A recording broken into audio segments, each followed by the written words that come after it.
For 1,000 years, the cheapest light in the world was made from kitchen scraps. It cost less than a penny to burn all night, but the petroleum industry buried it. An 1874 government report leaked a number that should have ended kerosene. 1 in 3 lamps exploded. The fuel I'm talking about never spoils, never spills, and I'll show you how to make it safe, even if you've never lit a candle. This is the story of how ordinary people lit their homes for almost nothing, using the very thing their kitchens threw away: animal fat, old grease, a rag, a rush. And it worked so well that entire households relied on it for centuries. But the real secret isn't just how they made it. It's why you were never taught how to do it yourself.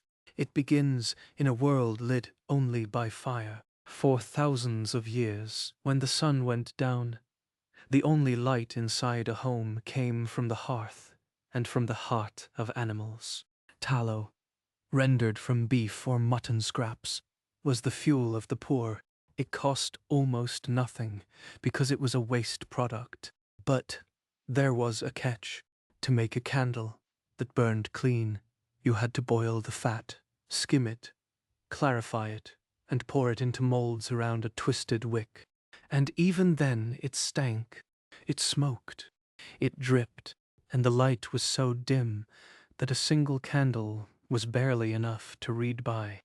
Yet it kept the darkness at bay for centuries. Then, in the middle of the 19th century, everything changed. A new fuel arrived: kerosene.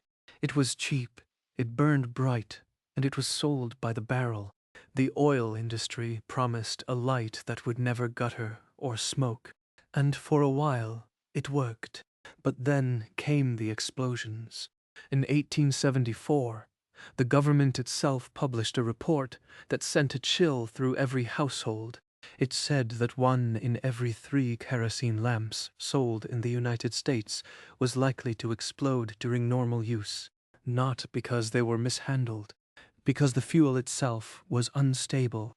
When the lamp was tipped or the wick trimmed wrong, the vapor would catch and the whole thing would turn into a firebomb.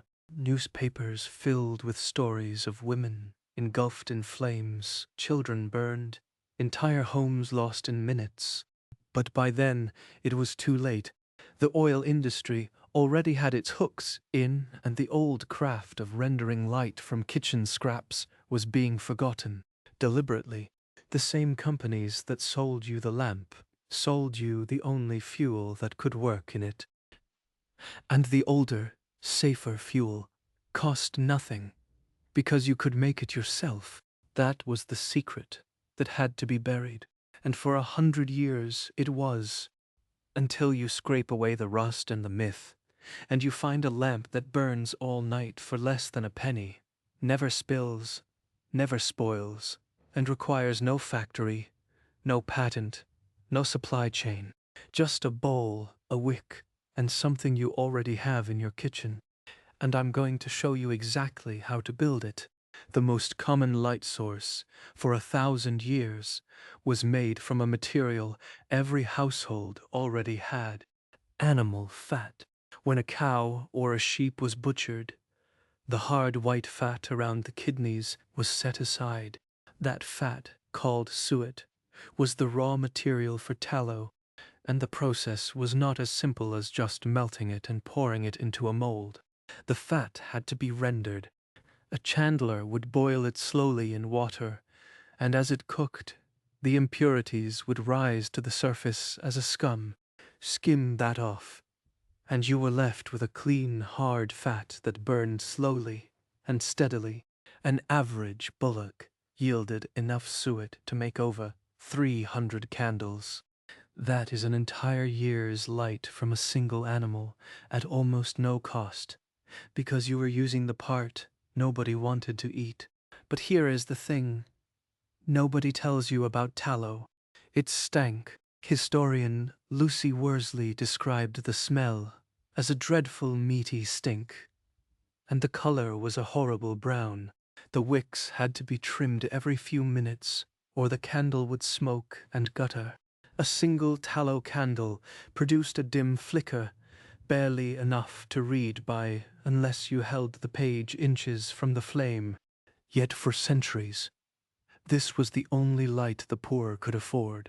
It kept the darkness at bay while the rich burned beeswax, which was cleaner, brighter, and cost 10 times as much. The poor made do with what the kitchen gave them. And there was an even cheaper method: rushlights. Take a common rush plant, peel the green skin away to expose the pith, and then drag it through a pan of melted kitchen grease. Any fat would do: bacon drippings, mutton fat, whatever you had. Once it hardened, you had a thin, flexible taper that burned for about 15 to 20 minutes. You pinched one end in a metal holder, lit the other end, and it gave a small, steady flame. Rushlights cost nothing. Nothing. They were the zero-cost light of the pre-industrial world. But the light was weak, and the smoke was thick. People accepted it because the alternative was total darkness. Then, in the 1850s, something arrived that seemed like a miracle. Kerosene, a clear liquid fuel that burned with a bright white flame. It was cheap to produce from crude oil, and it swept across America in a decade. Suddenly, every hardware store sold kerosene lamps. They were beautiful, brass and glass, and they promised to turn night into day. But the fuel had a secret. It was volatile. In 1874, a government report investigated a rash of lamp explosions. They found that kerosene sold to the public was often contaminated with lighter, more explosive fractions of petroleum. A lamp that had been burning peacefully for hours could suddenly flare up, the reservoir of fuel igniting and spraying burning liquid across the room.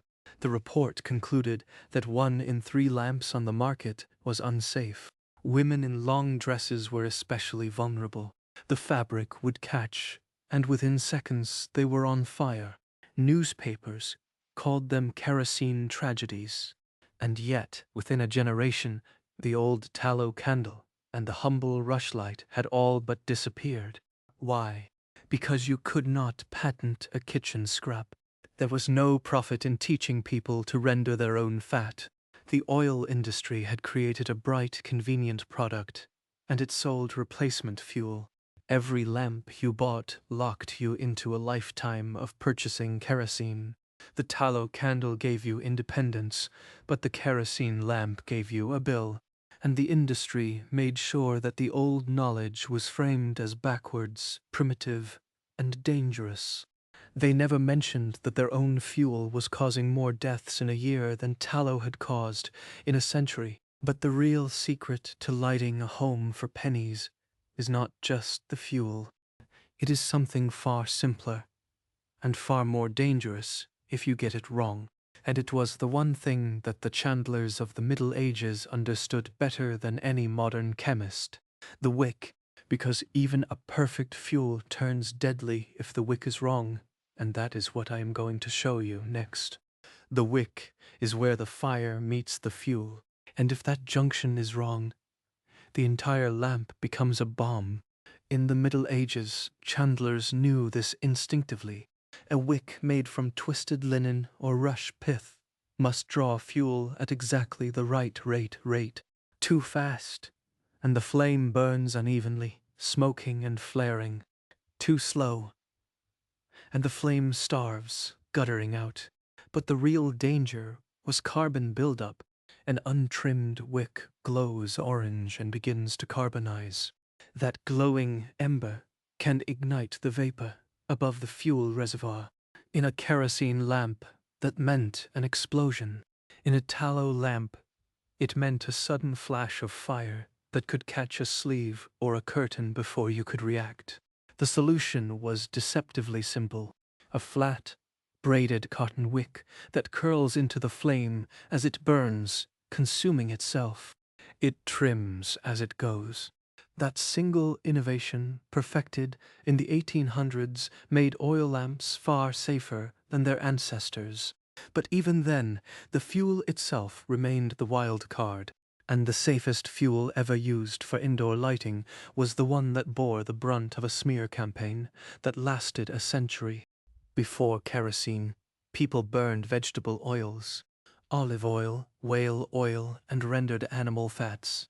Olive oil lamps burned the cleanest of all. They produced almost no smoke and no odor, and they had a built-in safety feature that petroleum could never match. If an olive oil lamp tipped over, the oil snuffed out the flame. It had a high flash point. Kerosene has a flash point around 100 degrees Fahrenheit. Room temperature is 70. That means at any moment, a kerosene lamp is sitting inches from a temperature where the vapor above the liquid can ignite. Olive oil does not flash until around 600 degrees. To ignite it, you need a wick that draws it into a concentrated flame. Spill it, and the wick is extinguished by the liquid itself. It is self-extinguishing. That difference alone saved countless lives. In 1874, a government safety document laid out the rules for testing any lamp oil. You fill a saucer with water, pour a tablespoon of oil on the surface, and touch a burning paper to it. If the oil catches fire, it is unsafe. Vegetable oils pass that test. Kerosene often failed it. Yet by 1900, olive oil lamps had been all but replaced. Why? Because you could not pump olive oil from the ground in Pennsylvania. There was no oil tycoon growing groves of olive trees. There was, however, a booming petroleum industry that needed a market for its bottom of the barrel fraction. Kerosene was a byproduct of refining crude and selling it to households, turned waste into profit. And there is a number that explains the economics. When historians calculated the labor cost of light through the ages, they found something startling.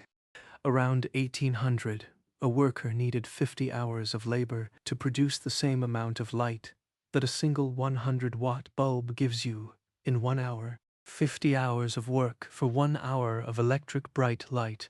Light was astronomically expensive. A single tallow candle cost a laborer a significant portion of a day's wages, unless you made it yourself from kitchen scraps. Self-sufficiency was the only way the poor could afford to see after dark. But here is where it gets even worse. When you calculate the cost per 8 hour in modern terms, a homemade tallow candle costs less than half a penny. A rushlight costs a fraction of that. And an olive oil lamp with a braided wick can burn for 6 hours on a few tablespoons of oil. That is pennies a night.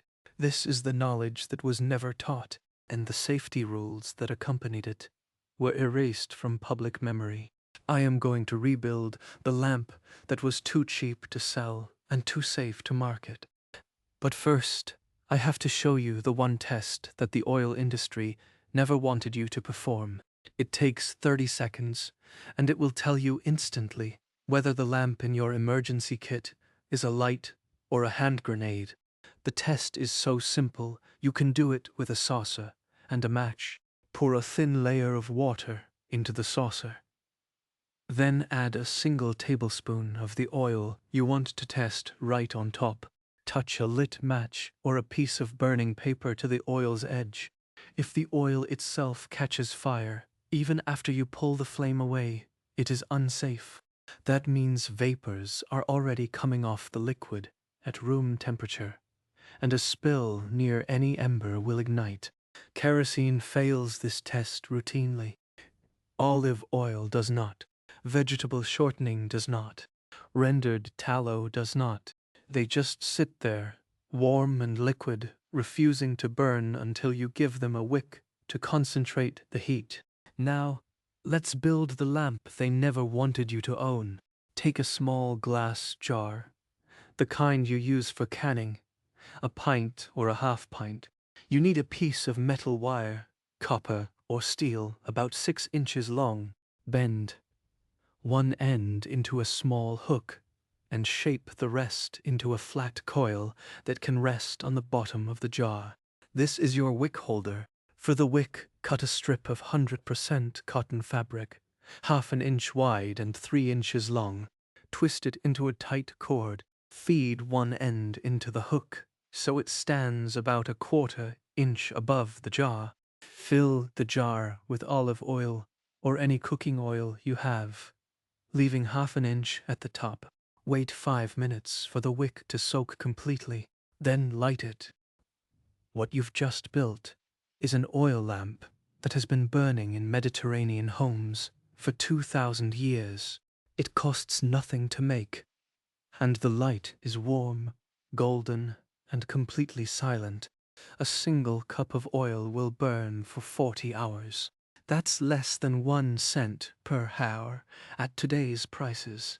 Compare that to a kerosene lantern that stinks, costs 10 times as much to run, and might turn into a fireball if the mantle cracks. Compare that to a battery lantern, dead after a few nights without power. This lamp gives you light you can store indefinitely, with fuel that never spoils if you keep it sealed, and a wick you can make from an old t-shirt. You are not dependent on any store, any grid, any manufacturer. Now, here is the piece that the old handbooks all agree on. Store your fuel away from the lamp. Never fill a lamp indoors near a flame. Keep a dedicated fill station, maybe a metal tray in the shed, and pour the oil before you bring the lamp into the house. The 1874 guide was brutal on this point. Never fill a lamp in the house. Never fill a lamp after dark. Never replenish a lamp while burning. In handling oil, keep it 10 feet away from any fire or flame. Those rules were written in blood, and they still hold. The difference is, if you spill olive oil, nothing happens. You wipe it up, and you are safe. An olive oil lamp that tips over is a mess, not a disaster. And that brings me to the final surprise. For all the talk of progress, the safest lamp you can own today is the same design that lit the catacombs of Rome. They used clay bowls and twisted papyrus. You use a mason jar and a cotton rag. The physics is identical. The fire safety rule is the same. A cool, heavy fuel that won't vaporize until it hits a flame. The oil industry spent 100 years convincing you that light had to come from a pump, that safety meant a metal can with a warning label. But the Amish, and before them 1,000 generations of farmers, knew better. They kept an oil lamp in the pantry, a jug of oil in the cellar, and they never once worried about an explosion. You were never supposed to know that the cheapest, safest lamp is one you can make in 5 minutes with what is already in your kitchen. But now you do, and the next time the lights go out, you'll be the only house on the block that still has a warm, steady glow in the window. This is the knowledge that was never lost, just buried. Every generation before us knew how to turn kitchen scraps into light, and they did it without a single warning label. The difference is they respected the flame. They kept the fuel cold, the wick trimmed, and the lamp steady. You now know everything they knew, plus the number they couldn't measure. 40 hours of safe, steady light for less than a dime. So the question isn't whether you can afford to make this lamp, it's whether you can afford not to. Because every emergency kit that relies on batteries or pressurized fuel is a countdown to darkness. Yours doesn't have to be. If this made sense to you, I put something together you'll want to see. It's the full step-by-step guide, with the exact materials list and the safety checklist the old lamp masters used. The link is down in the first pinned comment. Hit subscribe, not for the algorithm, but for the things you were supposed to have learned a long time ago. The things that still work when nothing else does.